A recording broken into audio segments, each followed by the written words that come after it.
everybody. Welcome to Monday Morning Must Knows. My name is Merlin Rothfeld, and here are 3 things to pay attention to for the upcoming trading week. Now, of course, before we dive into that, we have to talk about last week. Holy shnikes, what an amazing week. You had 5 updates pretty much for all the major market indexes. You had CPI numbers and PPI numbers showing inflation's declining aggressively. That was euphoric. All of a sudden, markets started ripping to the upside. You had Ripple settle a landmark case with the SEC. Ripple actually winning most of that. There was kind of a split victory there, but huge moves up for cryptocurrency. And then we had some major earnings announcements. You had JP Morgan, you had Citibank, you had BlackRock, Wells Fargo, all beating earnings.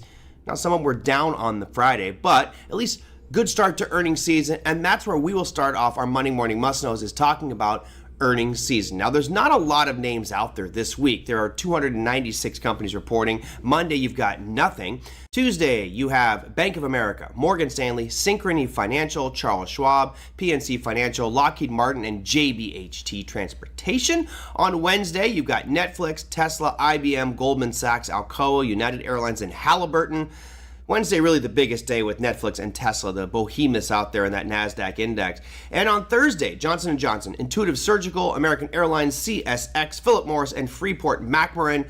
And we're not done yet. Friday brings you Schlumberger, American Express, and Huntington Bank shares. Now, all those companies in green are financial firms, which continues this deluge of banks and financial companies reporting earnings. So pretty exciting stuff. And if they do follow tone with what happened on Friday's session with JP Morgan, Citibank, BlackRock, and Wells Fargo, we could see a pretty good week. Although the bar was set pretty high with those earnings announcements.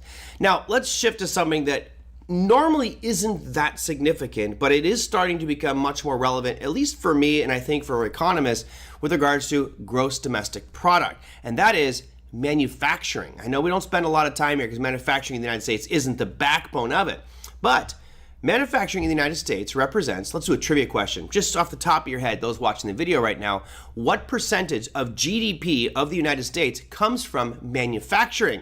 Tick tock, tick tock. The answer is 11%, right around 11%. So it may not be the juggernaut that pushes GDP higher or lower, but it certainly has an impact on it. And this week we've got a couple of pretty good announcements there with your manufacturing data. We start things off on Monday with the Empire State Manufacturing Index. That's at 8:30 a.m. Eastern Time. So that will be 1 hour before the markets open, so that'll be factored in. We also have on Thursday the Philly Fed Manufacturing Index at 8:30 a.m. Eastern Time as well.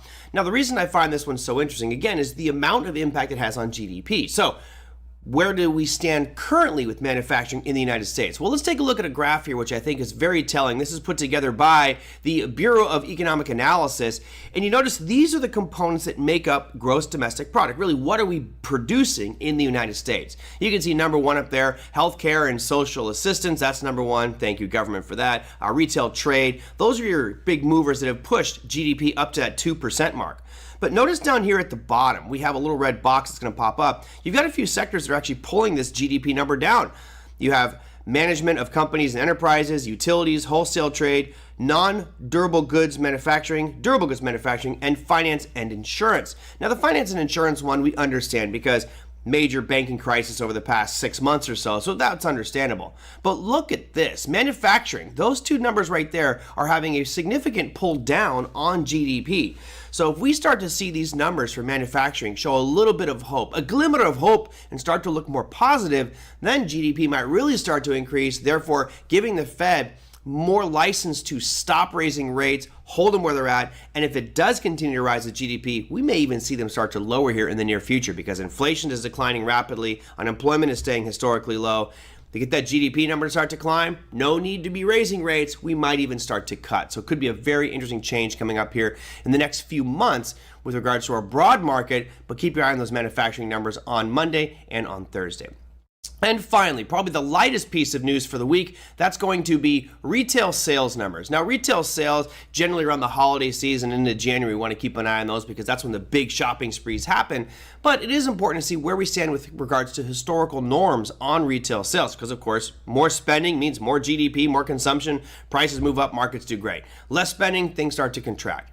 So the chart here shows you that retail sales for the U.S. have been rather flat. What I want you to do is look to the left of your screen here and notice that back in 2016, 17, 18, and 19, retail sales was always fairly flat. It didn't have huge fluctuations like we see in the middle of your screen there on 2020 during the COVID pandemic. We had wild swings in consumption. That's not normal. The question is, are we getting back to normal? So put a little red box over here on the hard red edge at 0.3%. That's what we were at the most recent reading for retail sales. The expectations are that this meeting, we're going to come out at 0.5. So on Tuesday at 8:30 a.m. Eastern Time. If we get anything above 0.5, I think that could be very optimistic for our markets, and you might see some market surge. Anything below that might bring in a little bit more pessimism into the markets and steer it down from that Tuesday point. Now, it's important to know that this is all just a hypothesis. Anything can happen, and we know these markets are very, very volatile.